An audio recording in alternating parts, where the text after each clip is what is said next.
Hugo Ekitike, Frimpong, Kirkes, Wirtz, Mamardashvili. The list continues to go on and grow, and now we're going to look at Liverpool's current depth chart to see exactly how Liverpool are going to line up this season. It's really, really exciting. This is just so fun.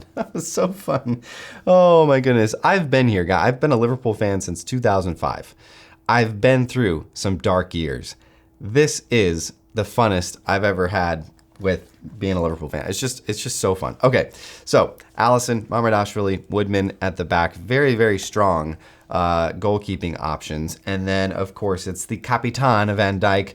I do think Gomez is going to play a role this season. If he can stay fit, I think he's a fantastic third option. And then you've got maybe Robertson as the third choice left, center back. Not great, but, Robertson's still here. Then you've got Konate, and then Gomez again. He's kind of that jackknife across the back line. And then if you need, in a pinch, you've got Gravenberch and Endo that can come back and fill in for Konate. Not ideal, and I do think that Liverpool are missing one more center back that I think they're going to go out and get this summer. Could be Joel Hato, could be Mark Gahey, but we will see. All right, then on the right back side, we've got Connor Bradley. I do think this is Connor Bradley's position to lose. I think he is just a fantastic talent. I think if he can stay healthy this season, you will start to see a world-class right back, and Trent Alexander-Arnold's name will soon be forgotten if it hasn't already been forgotten. You know what I mean? Connor Bradley, Frimpong, and then Ramsey. If we get into a pinch, that could be Gomez as well. If Gomez is fit, he probably starts there ahead of Ramsey. But we've got some good young talent there on the right side. Then on the left, of course, it's Milos Kirkes. He is going to absolutely cook for Liverpool this season with all the talent ahead of him on the pitch. It's going to be so ridiculously fun. And then, of course, Andy Robertson. And we still have Tsimikas. So actually, a decent left back room. They got to sell one of those guys. There's too much there, too much talent there. And I know Robertson and Tsimikas are older, but, Tsimikas is not going to want to stick around and basically not play at all. So let's move to the middle of the park. We've got Gravenberch, of course. Behind him, Endo and Trey Nyoni. I do think Trey Nyoni gets first-team football this season.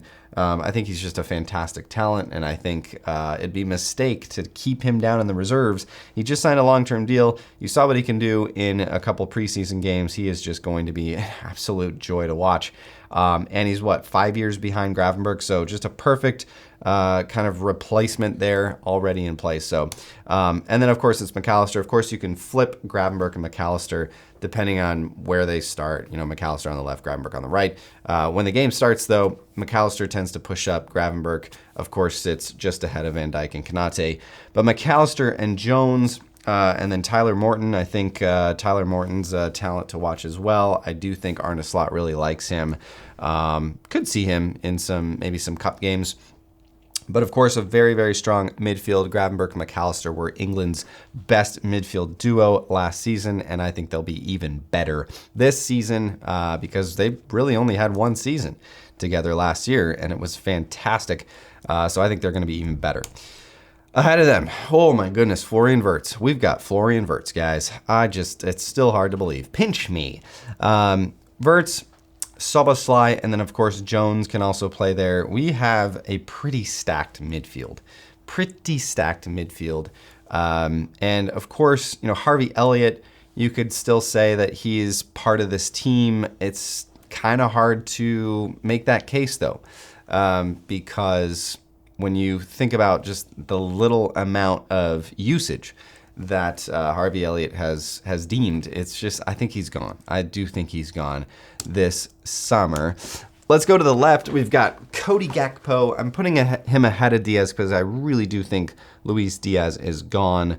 But those two shared that left side last season. And then I do think Rio Gamoa gets some game time this year with the first team. I want him in and around that first team. I want him training with the first team. I want him around Mo Salah. I want him around Florian Wirtz. I want Rio Gamoa to get the time he needs this season. No more youth squad. He can play in games or whatever, but he needs to be in and around the best players in the world because he is a real talent. He's going to be a world-class left winger.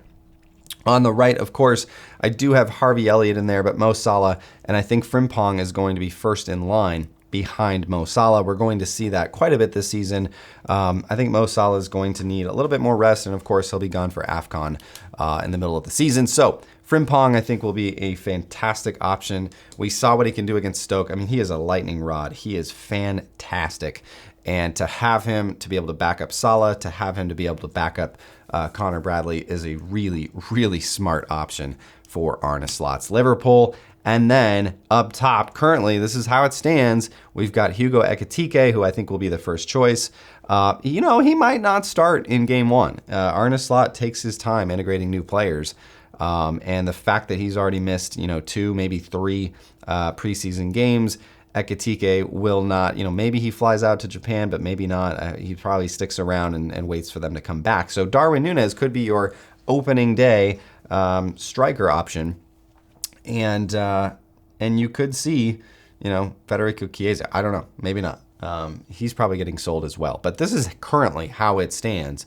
I'm curious to know what you guys think of this. I think it's actually really, really strong, really, really deep. I do think there's still a few, it's crazy to say this with the amount of players that we've purchased and the quality that we've purchased this summer.